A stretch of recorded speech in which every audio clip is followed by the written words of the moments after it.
Hello, I'm Chris Williams from Read Comics They're Bad For You, the name of my YouTube channel. Or if you're watching this on Library or BitChute, the name of my channels on those two websites is Comic Freak.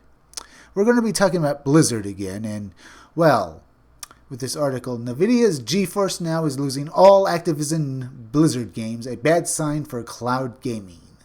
Activision Blizzard is taking their games off the NVIDIA because they've signed a bunch of streaming deals with YouTube and they want to corner their section of the streaming market, but we'll learn all about it as we read these articles. NVIDIA's GeForce Now feels like one of the very best ways to get a free taste of cloud gaming, but it's got a gigantic catch. It lets you play PC games you already own only if the game publisher allows it. Today, NVIDIA is revealing that Activision Blizzard is no longer playing ball, pulling down its catalog of games including Overwatch, World of Warcraft, and the Call of Duty series. That means one of the service's biggest publishers, as well as its Battle.net catalog of games, will no longer be available just a week after the service's formal launch. A launch that was already missing many games from Capcom, EA, Konami, Remedy, Rockstar, and Square Enix, all of which pulled out after NVIDIA's beta period ended. NVIDIA wouldn't tell us why this is happening, but it's strange because NVIDIA previously told us it was contacting every publisher ahead of launch to make sure they were okay staying on. Did Activision Blizzard renege on a deal, or did NVIDIA fail to get permission? We're waiting to hear back on that from NVIDIA. Activision Blizzard didn't respond to a request for comment, and it's frustrating because the whole premise of NVIDIA's GeForce Now service is theoretically win-win-win. You get to take your existing game library anywhere. Game publishers get the same money and much of the same relationship with the customer, who's buying those games from the same Stream, Epic, Uplay, and Battle.net stores. And NVIDIA gets to rent out access to a computer that simply lives in the cloud instead of on your disk at home.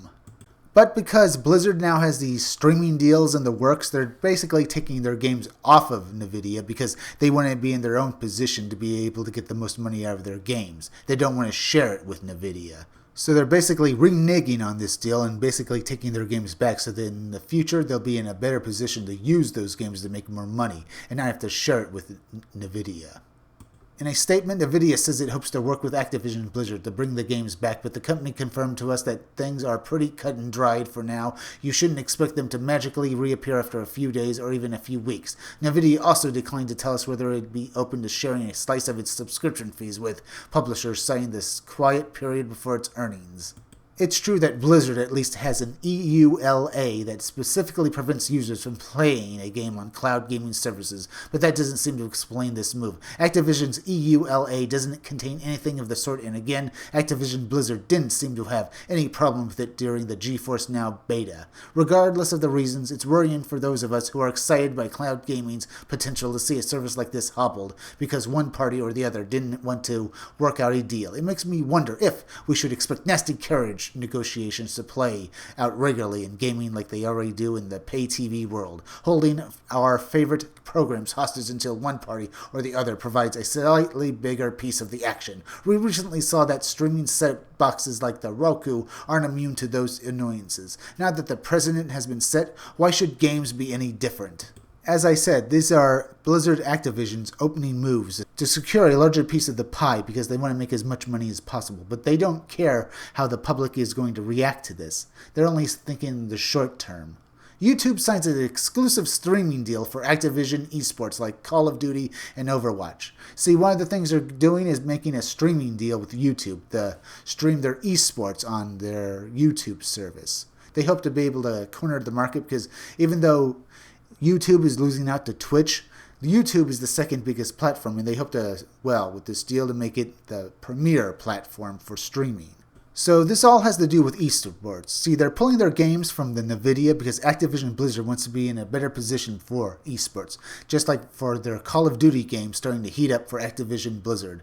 Activision Blizzard's NASDAQ ATVI impressive fourth quarter results were driven by continued engagement in the company's Call of Duty franchise, and that's just what management was hoping for. The company has a lot riding on Call of Duty because it's doubling down on the game being released across multiple platforms. Mobile and esports were recently added to the game's portfolio, and in 2020 the hope is that the game will get a new life. As engagement in legacy titles like Candy Crush and World of Warcraft start to wane, Activision Blizzard needs to find ways to drive growth. We may be seeing signs that Call of Duty can do the job. Call of Duty's big quarter. The harsh reality is that console games are losing momentum in the market today. I noted last fall that a Call of Duty launch has gone from 1 billion plus event to 500 million in just a few years. With engagement declining slowly as well, Activision Blizzard is losing console customers to PC games and more convenient mobile games, which are close at hand all the time. In response to the industry trends, Activision Blizzard launched Call of Duty Mobile, which was developed by Transcend OTC Techie. Since launching last fall, Call of Duty Mobile has been downloaded 150 million times and is one of the most popular mobile games in the world. This is one of the problems with Blizzard right now. They're chasing that, mobile market as well as the eSports market as well. So they're willing to go and screw their customers over, the ones who actually put them where they are, because they think they'll make more money in the future. Later on this video, you'll see there's a problem with that as well. But as we see here, they're chasing that mobile market, so they're giving us games like Call of Duty Mobile, which is not what the original Call of Duty game was. The successful mobile launch helped drive $1.43 billion in revenue during the fourth quarter for the Activision division, up slightly from a year ago. The $696 million in operating income was down from $723 million in 2018, but that was due to marketing ahead of the Call of Duty mobile launch, and the hope is that it's just the start in increasing consumer engagement. Call of Duty tries eSports again. The next step is to build an eSports league that will continue to keep gamers engaged in Call of Duty. There have been attempts in a league before with the tournaments and Call of Duty World League never quite gaining traction. This time Call of Duty League is going all out with 12 teams that paid a reported $25 million per team to enter the league. The new league launched in earnest on January 24th with its first event in Minneapolis. The 12 franchises from around the world are competing in more than 20 tournament-style events across the globe. Thousands of onlookers will attend each event, with streaming available on Amazon.com's Twitch and on Disney's ESPN. The hope long-term is that Call of Duty League will become profitable and drive engagement in console and mobile games. There's no guarantee given the tepid response to the game's previous leagues, but if this league works, we may see a resurgence in Call of Duty for Activision Blizzard. A rejuvenated player base. A year ago, management announced that 2019 would be a transition year as they cut costs in order to invest more in new content for existing franchises. The current momentum in the Call of Duty franchise reflects those efforts. Call of Duty Modern Warfare, which released on PC and console in October, saw unit sell-through increase by a double-digit percentage compared to the previous installments in the series.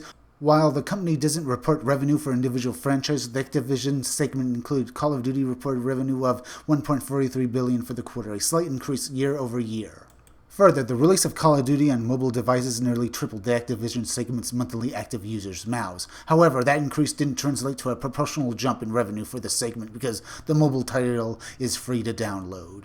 As you can see, the active MAUs have increased for Activision from 53 million to 128 million, while Blizzard went from 35 million to 32 million, and King went from 268 million to 249 million. This is bad news. Even though Activision has only increased in one area, it'll just basically compel them to keep trying to go into the, mobile game market, because they have had an increase in it.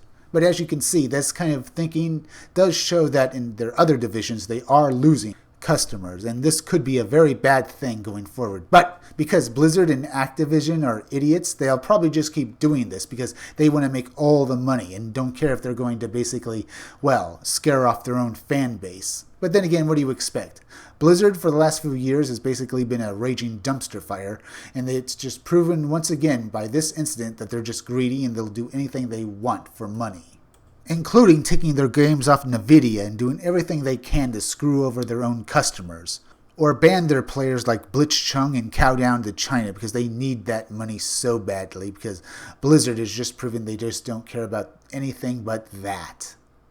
If you like this video, subscribe. Make sure you're still subscribed because YouTube is going around unsubscribing people, so make sure you're still subscribed. If you're watching my videos but you're not subscribed, please subscribe to my YouTube channel. Read comics, they're bad for you. Then go over to BitChute and Library and subscribe to my channels on those two websites. They're both named Comic Freak, so they both will be easier to find. Hit that bell for notifications, hit that like button, and leave some comments down below. And if you could you also please share this video, share it on Twitter, share it on Reddit, and share it on Facebook. Share it anywhere you think it'll do the most good, because YouTube is not going around promoting their own YouTube creators anymore. So please share this video. Listen closely, it's that time of the day again, it's plug-in time. Keep checking back in all my future videos for more information on my own upcoming independent comic book Scumdogs. I'm Chris Williams, and I'll be back again tomorrow with another video or review.